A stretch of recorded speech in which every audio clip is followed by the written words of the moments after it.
Que a paz do Mestre Jesus nos ilumine hoje e sempre. Tem coisas simples que faz a gente questionar, ou às vezes faz a gente ficar memorizando. E assim eu passei a semana toda. O nosso confrade, irmão Igor Mateus, da semana passada, nos disse e contou uma propaganda de um batom. Quem estava aqui vai lembrar. E na conclusão ele nos trazia lembrança para que a gente ficasse estudando o livro O Céu e o Inferno. Eu vou mais além desta noite. E espero que a gente possa passar a semana também buscando esse despertamento que Kardec nos trouxe, através da sua codificação dirigida pelos Espíritos.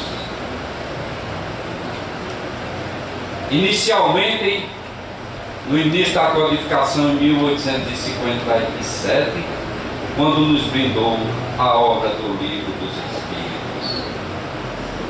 E assim, para não ficar repetitivo nas datas, posteriormente foi o Livro dos Médiuns, o Evangelho segundo o Espiritismo, a Gênese e o Céu e o Inferno. Conforme nós sabemos, a gente vai trazer esta noite o título conforme o nosso irmão Armando comunicou, o tema O Céu e o Inferno, extraído do capítulo 17, Sede Perfeito, item 3. Então, quando eu comecei a estudar esse capítulo e esse tema, é um tema que mexe com nós, é um tema que busca a nossa reflexão, conforme o nosso irmão Feitosa se interpretou muito bem. Então, esperando com a compreensão e com a ajuda dos Espíritos, a gente possa se reencontrar com esse Evangelho. Para começarmos e facilitarmos a nossa vida, conforme nossos pais nos faz quando a gente vai ter adolescente, que não é o nosso caso, ele nos facilita o entendimento como uma receita de bolo. Então, o que é que nós devemos buscarmos para sermos um homem de bem? Eu poderia bem dizer para todos, conforme o capítulo nos traz. Nós podemos dizer que devemos praticar a fraternidade, a caridade, a compreensão, a indulgência, o perdão, a benevolência, a indulgência. É uma receita aparentemente fácil da gente praticar, né? Ou memorizar, ou buscar esse entendimento. Mas quando a gente vai estudando mais, a gente vai se interrogando, a gente vai ver que esses ensinamentos estão para nós. A gente busca sermos um homem de bem, querendo que o outro se transforme. E a proposta não é essa. A proposta é para que a gente possa ser um homem de bem. Nós devemos o quê? Nós devemos praticar as leis de justiça, de amor e de caridade. Aí você diz, isso aí é que é fácil, isso aí eu faço todos os dias. Aí Kardec, através dos Espíritos, ele vai dizer, mas será que é com toda a pureza? Aí a gente se questiona. Porque não é só isso que a gente deve praticar. Porque quando a gente busca a reflexão, a gente busca aquele entendimento que Santo Agostinho nos diz que antes de nós nos deitarmos, a gente faça a reflexão, o que nós causamos no outro, e o que nós deixamos de fazer, e o que nós poderíamos ainda fazer. Então esse tema, a gente já está falando de um ensinamento que todas as semanas, ou todas as vezes que a gente vem para a casa espírita, com o tempo religioso, a gente vai buscar esses ensinamentos. Então conhecer, todos nós já conhecemos. Nós já temos o entendimento. Então nós temos que fazer o quê?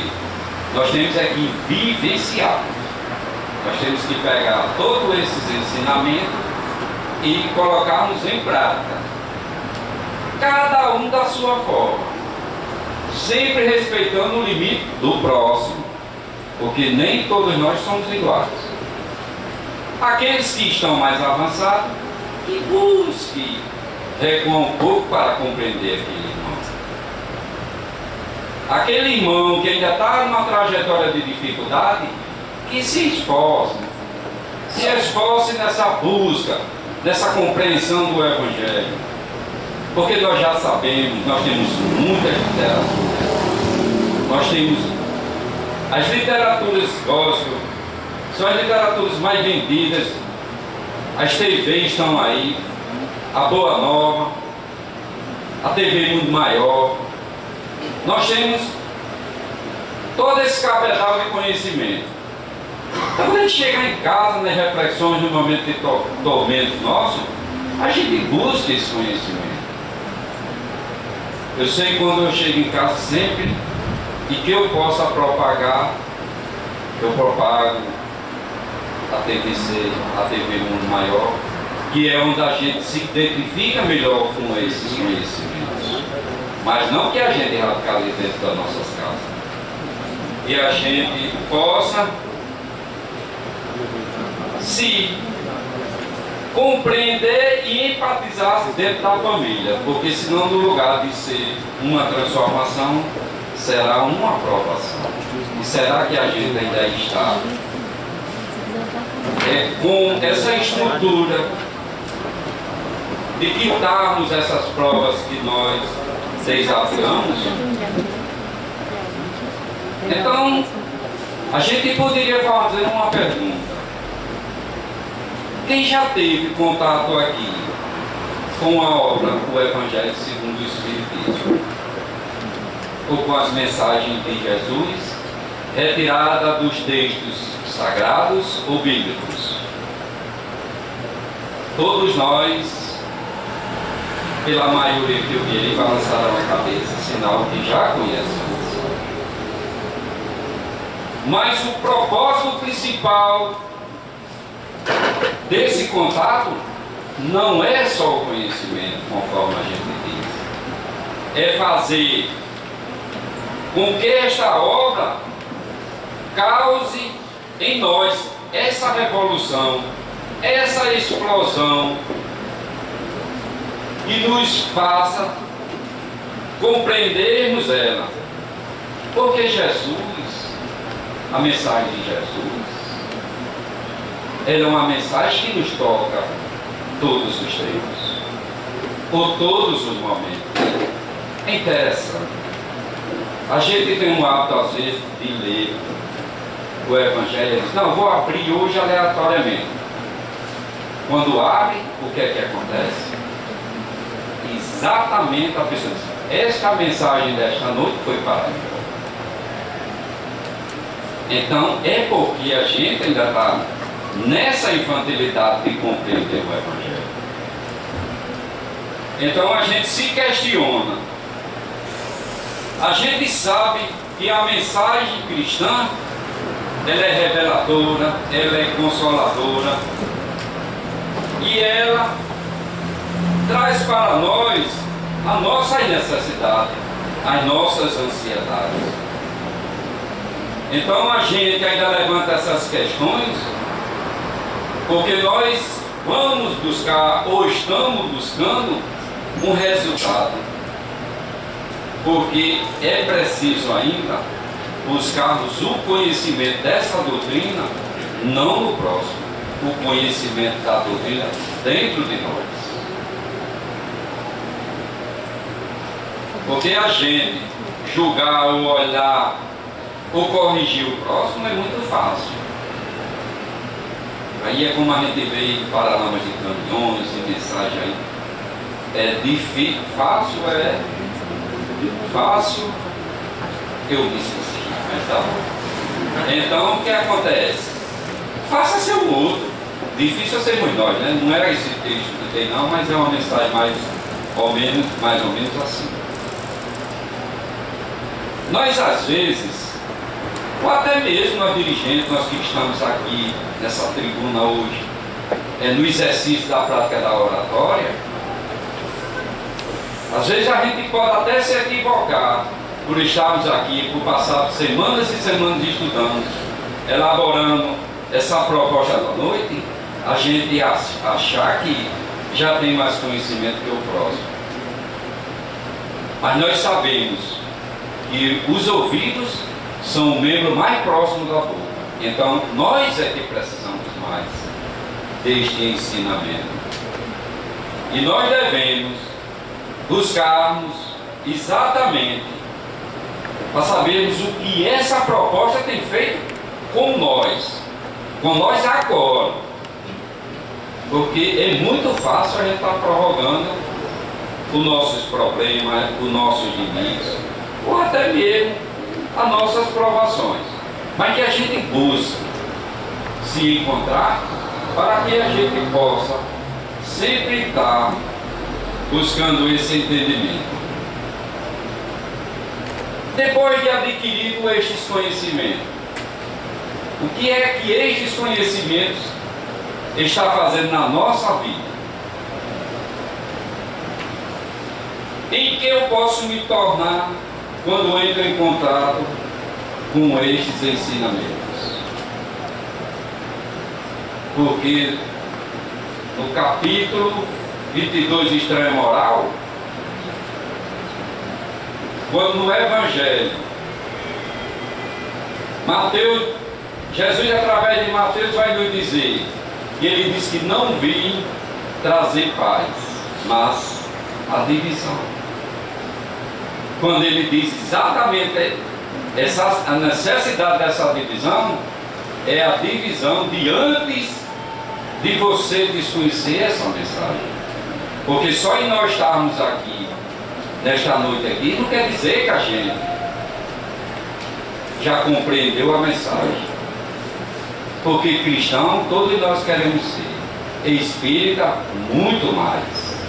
Apesar de não ser obrigado quem está esta noite aqui, ser espírita, mas a gente que compreende, a gente já tem um amadurecimento e a diferença dessa mensagem inovadora. Porque a gente já conhece a existência de Deus como todas as religiões. Nós já conhecemos a imortalidade da alma como todas as religiões. Nós já compreendemos a reencarnação. Embora a gente nem todos sejam obrigados o processo dela, mas nós já compreendemos a reencarnação. Então a gente pode, através dessa doutrina que buscamos, que interagimos, que estudamos, conseguimos a nossa liberdade, aquele verdadeiro caminho que Jesus nos diz. E vai nos indagar, nos dizendo: conhecereis a verdade e a verdade vos libertará. Então que a gente internalize esse Evangelho, porque o grande libertador é o Evangelho de Jesus. Então todas as vezes que a gente sentisse incomodado com esse Evangelho, é porque a gente ainda está precisando. Então a gente vai sempre buscando a reforma íntima, o conhecimento e o exercício da prática do amor, que é a lei maior. Porque conforme nós vamos ganhando consciências, essas consciências da alta crítica de nós mesmos, nós vamos cada vez se aproximando desse homem de bem. Homem de bem, que eu trouxe uma história. Conforme as nossas necessidades, às vezes uma historinha facilita o entendimento. Eu gosto muito quando os oradores contam histórias, porque ela já traz uma memorização daquele tema que a gente testemunha. Eu trouxe uma história ocorrida nos meados do século XIX, contemporânea ao período de pós-Kardec, que foi já no final do século XIX. E a história nos diz que Henriette é uma escritora francesa renomada, de família muito culta, intelectual e moral, morava na França. Ela era cética, ela era totalmente descrente do cristianismo, mas ela tinha, como Paulo propagador do cristianismo no mundo ocidental, ela tinha verdadeira admiração. Então Henriette, que era irmã de Ernest Renan. Ernest Renan tem diversos livros desse tema que a gente está explorando hoje à noite. Ernest Renan, ele já era um grande célebre francês da Academia Brasileira de Letras, era filósofo, teólogo, historiador, escritor.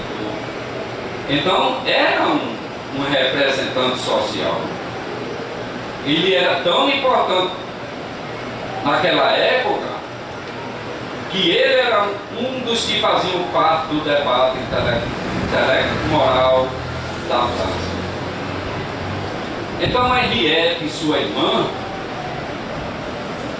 acometeu-se de uma doença muito grave.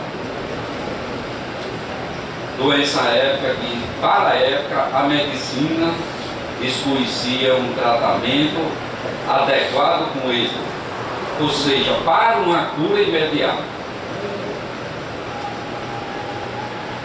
E Henriette relutou contra essa doença, mas a medicina ia sempre encontrando as dificuldades. As vias respiratórias dela já não se enquadravam naquele clima europeu.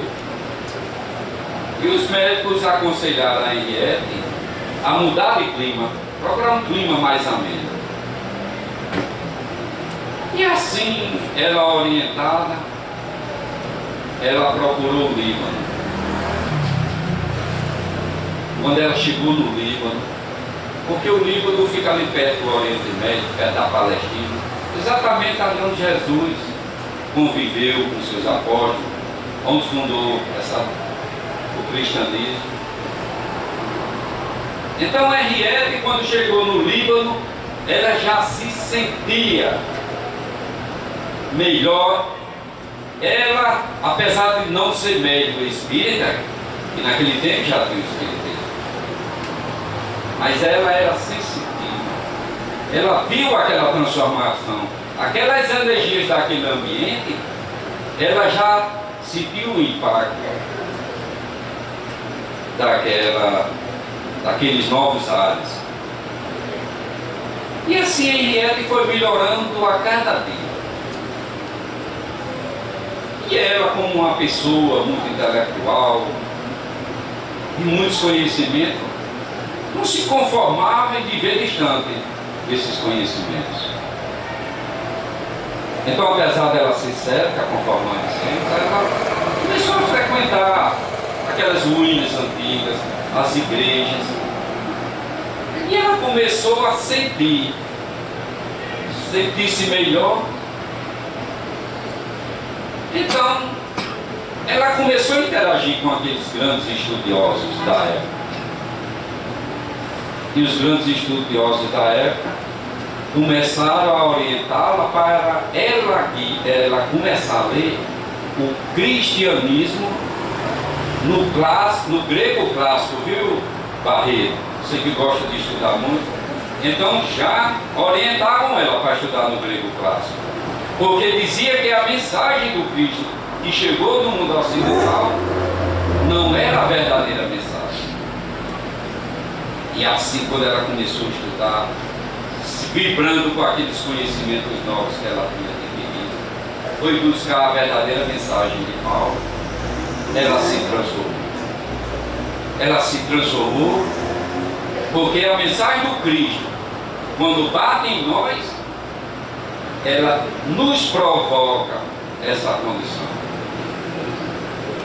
E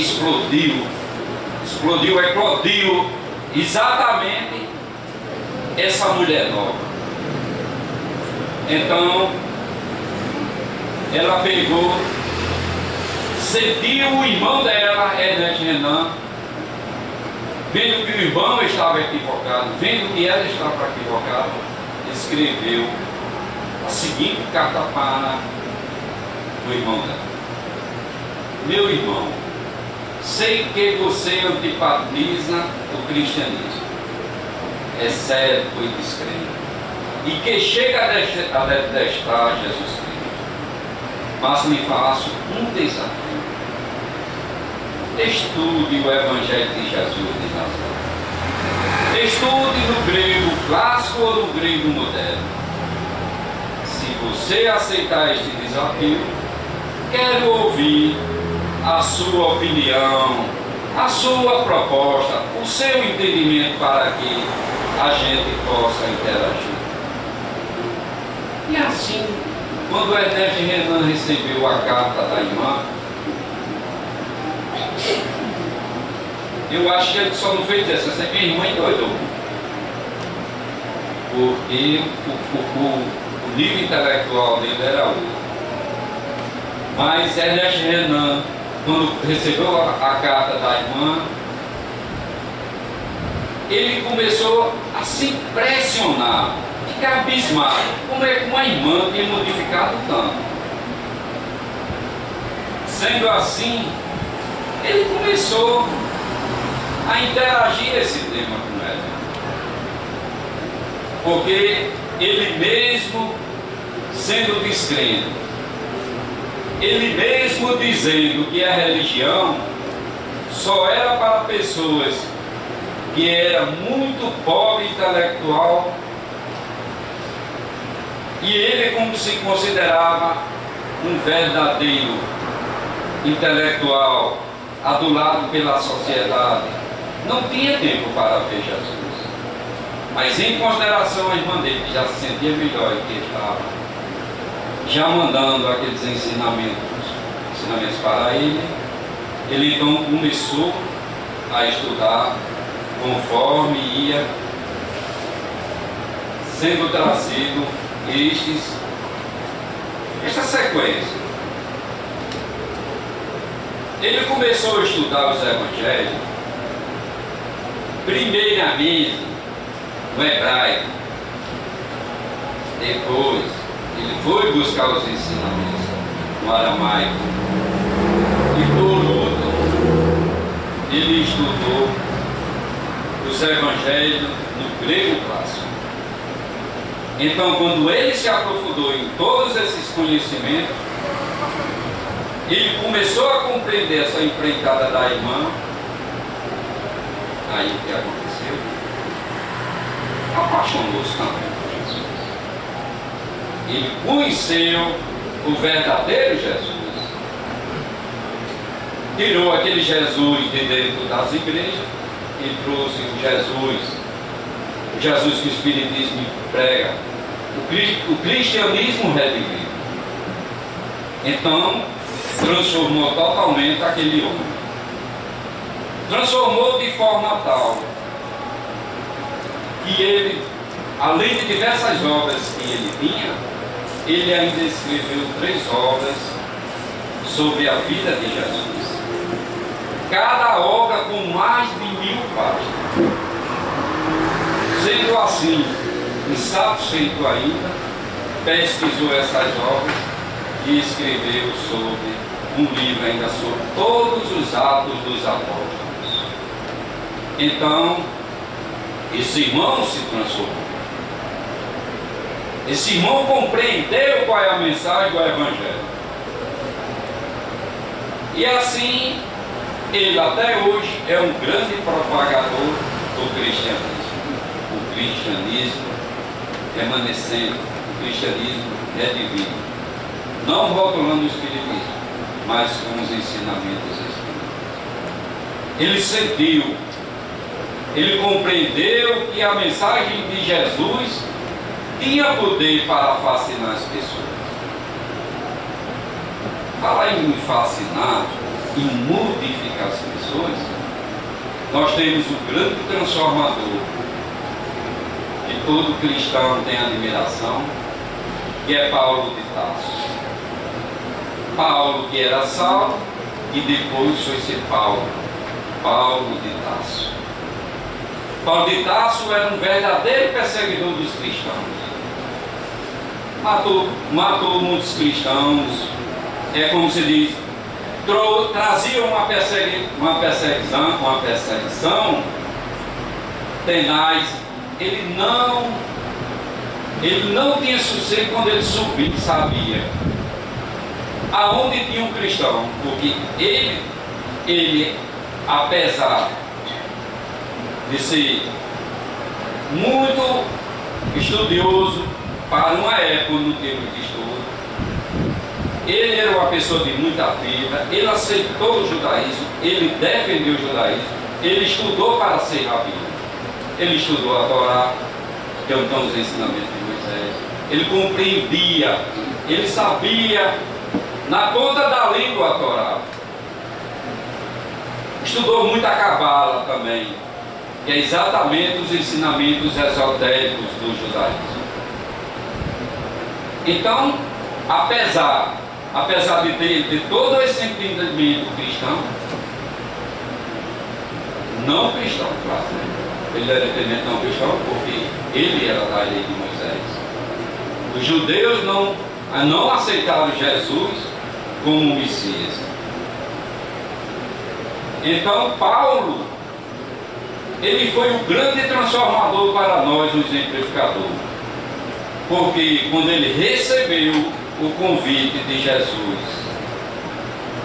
conforme nós sabemos no caminho de Job, quando ele ia para Damasco matar Ananias, e aquela luz incandescente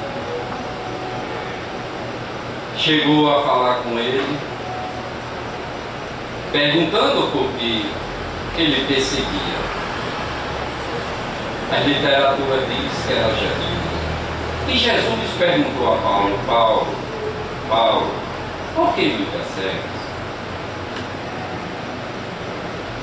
E daquele dia em diante, Paulo deixaria de ser o mesmo. Nós temos também essa transformação que Jesus foi conquistando e transformando o mundo, a humanidade, esse ensinamento. Nós temos através dos 12 apóstolos, inclusive Judas Iscariotes, porque quem ainda não compreende essa mensagem de Judas Iscariotes, sempre está na lembrança que ele foi um traidor, que ele foi um entregador do Cristo. Jesus não precisava de defesa de ninguém. Jesus não precisava de irmãos equivocados. Quem estava perto de Jesus compreendia a sua mensagem. Conforme nós se lembramos também, quando Emmanuel, quando foi Públio Lentos em uma interpretação de reencarnações, que foi o único espírito, ou o único homem, através de uma carta mandada para o imperador, foi o único a decifrar as características de Jesus. Apesar de Emmanuel dizer que ele não esteve de frente a frente com Jesus, porque ele não tinha moral cristã para isso. que quando ele viu Jesus, ele se desmontou. Ele ficou de joelho, porque ele não tinha condição moral de fazer o pedido que ele elaborou conforme o livro 50 há 2000 anos, também do Espírito Hebreu. Então nós temos, além dos apóstolos, Bartolomeu, Judas Iscariotes, filho de Zebedeu, Filipe e André, e assim vai muitos outros, como Arimateia, como Nicodemos, como Ananias. Quer dizer, são referências bíblicas e históricas muito grandes. Mas como é que essa mensagem encanta a cada um de nós? Vou dar mais um pouquinho de exemplo, porque a gente, principalmente eu preciso ainda muito do exemplo para compreender essa transformação, compreender o amor, compreender esses ensinamentos. Quem não se lembra de Pedro, o primeiro apóstolo que Jesus o chamou?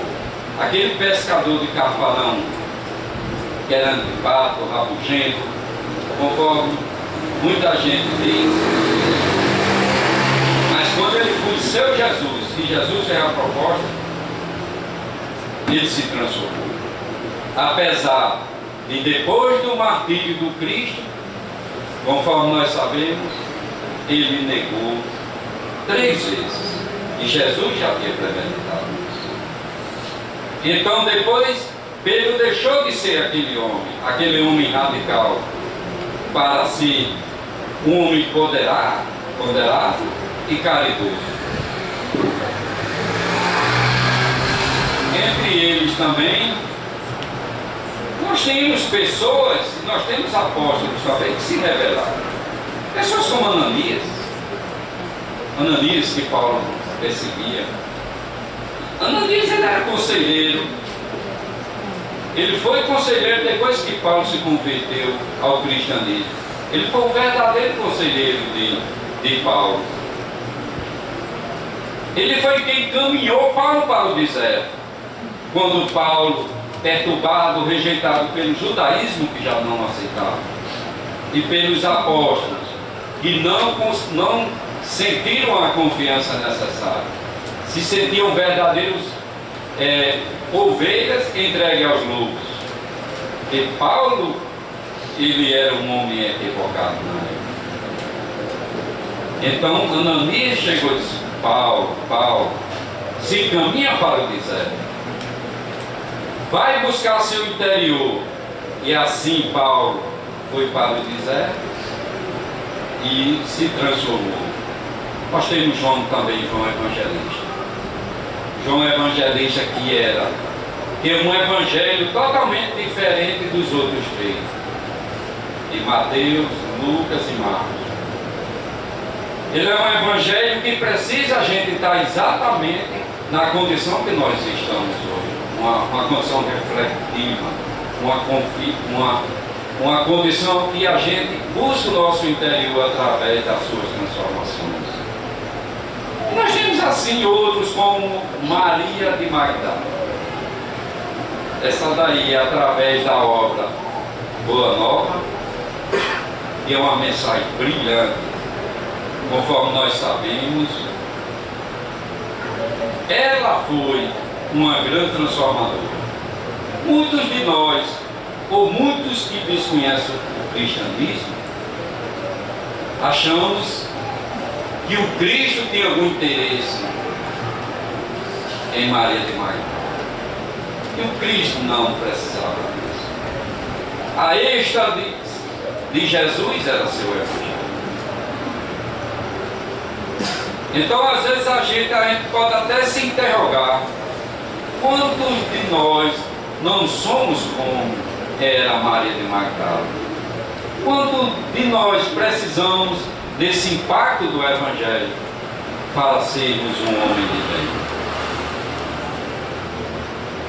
E esta mensagem que chegou a Maria de Magdala, apesar de ser uma irmã equivocada, prova que todas as criaturas ela pode receber a mensagem do Evangelho, porque o Evangelho é como o lírio que nasce nos entulhos ou no lixo para embelezar os nossos olhos e os nossos caminhos. Quantas vezes nós não somos como Judas Iscariotes, que negamos a Jesus? Será que essa compreensão já está dentro de nós? Porque Jesus, Ele tem a condição e o seu Evangelho de nos transformarmos e deixarmos de sermos, conforme Paulo nos diz, aquele homem velho, aquele homem doentio, aquele homem materialista, aquele homem sério, como Ernesto Renan, como a sua irmã Eliette. Ele tem a condição de nos permitir que a gente deixe de ser esse homem doente para se transformarmos num novo homem e seguirmos o novo caminho em busca da paz e da felicidade. Porque Jesus, quando nos direciona essa transformação, Ele vai nos dizer através da sua mensagem que se alguém te obriga a caminhar 1000 passos com ele, caminhe 2000. É uma reflexão muito grande. A gente às vezes tem preguiça de vir para o centro espírita. A gente está em casa assistindo novela, futebol ou alguma coisa, mas nós da UNEC não. Nós da UNEC estamos presentes aqui todos os dias nas suas tarefas. E o Evangelho ainda vai nos dizer: se alguém te pedir a camisa, dá-lhe também a túnica. Então nós devemos sempre buscar além de fazer. Eu trouxe aqui, na última vez que eu tive aqui, foi a receita de Tia Grace. E a receita de Tia Grace tem uma revolução lá em casa. A mulher questionou a receita. Então, é uma receita de Tia Grace maravilhosa. Quem tiver suas provações de casa, chega na internet e receita de Tia Grace. Olha, ajeita a barriga, ajeita a mulher, ajeita o filho, porque não dá tempo mais de se aprofundar. Então nós devemos buscarmos esse alimento, de darmos o que mais nós podemos e, acima de tudo, com uma boa vontade, com um amor. Porque aqui o comer de casa não faz mal e comer do restaurante. Nós vamos para o restaurante, a gente come 2, 3 vezes, pronto. A minha esposa tem dia lá, eu estou com preguiça, só vou fazer o arroz. O menino botou o arroz, botou um ovo em cima com um bife, ó, maravilhoso. A gente vai comer no restaurante, não quer comer não. Então esse amor em tudo que a gente faz, a gente deve exatamente, se nós buscarmos essa transformação, alimentando o nosso coração. Nós sabemos que uma das piores misérias é a miséria da solidão. A solidão nós temos dentro do nosso lar, como nós temos não. E será que a gente está disponível a ouvirmos o irmão, a praticar a caridade material, a caridade moral? Será que nós estamos preparados para isso? O Evangelho nos vai interrogando isso aqui, vai botando exatamente esses pequenos treinamentos de dia a dia para que a gente possa encontrar ou sermos esse homem de Deus. E ele ainda vai dizer que aquele que quer alcançar a plenitude do céu, seja servidor de todos. A gente às vezes vem para casa espírita, assiste a palestra. Comigo vocês podem dizer sem problema. O irmão se esforça, faz tudo para fazer o Evangelho, para fazer a palestra, para tudo. Um pequeno dele a gente ainda fica dizendo: olha, eu não tenho o que fazer. Já veio a semana passada com essa camisa, veio na outra com essa camisa e vem outra. Quer dizer, coisas totalmente que não exigem referências sobre isso. Nós temos também uma mensagem que passou, mas é isso mesmo. O filho aqui envolvido demais nas fofocas, né? Mas então, para nós concluirmos, nós vamos ter aqui um quadro que a gente deve buscar, é o quadro da depressão. A depressão, eu fiz aqui um diálogo do nosso guia espiritual com nós mesmos e cheguei à seguinte conclusão. O irmão estava bastante depressivo, lamentando, era sendo vítima dos seus atos e tudo, e ele não sabia o que fazer. E perguntou ao seu guia espiritual: como é que eu saio desse quadro? O guia espiritual respondeu da seguinte forma: quantas lágrimas você enxugou hoje? Nenhuma. E ontem? Quantas pessoas você ajudou a matar a fome? Nenhuma.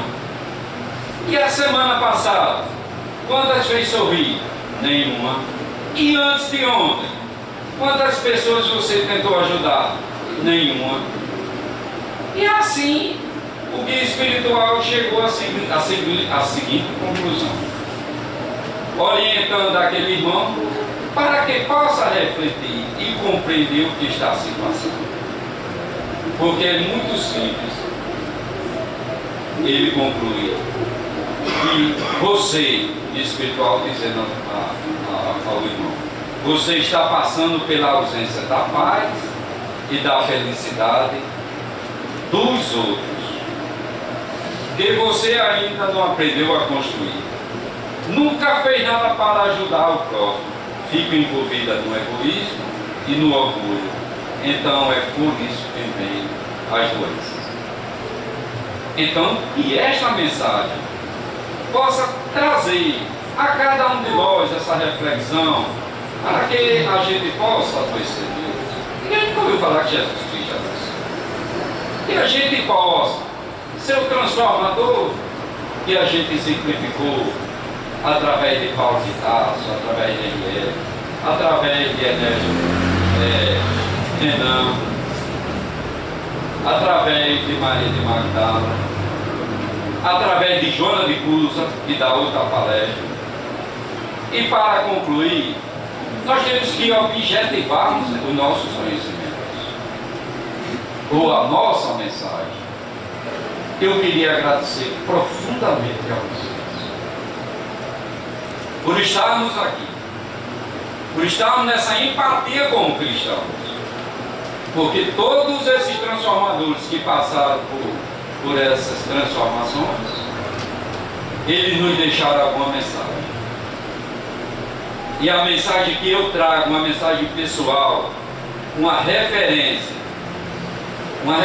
de um amigo, de um companheiro, de um confrade, uma pessoa que antes de eu conhecer a doutrina, ele já era uma referência. Que a gente possa levar esse irmão como um verdadeiro cristão, como um verdadeiro exemplo de trabalho e de compromisso com a causa. Este irmão, eu não precisava nem dizer o nome, mas esse irmão se chama Cleóbulo Barreto. Esse irmão que tem um respeito, que é a maior referência moral do espiritismo na nossa cidade, talvez do Estado, talvez do Brasil, por que não? Isso não é dito por nós, mas que a gente também possa levar no nosso próximo aquele exemplo para buscarmos a nossa transformação. Sendo assim, saio, acima de tudo, eu compreendido das nossas necessidades, e que Deus nos ajude e nos permita, sempre que possamos, buscar o teu alimento. Fica mais a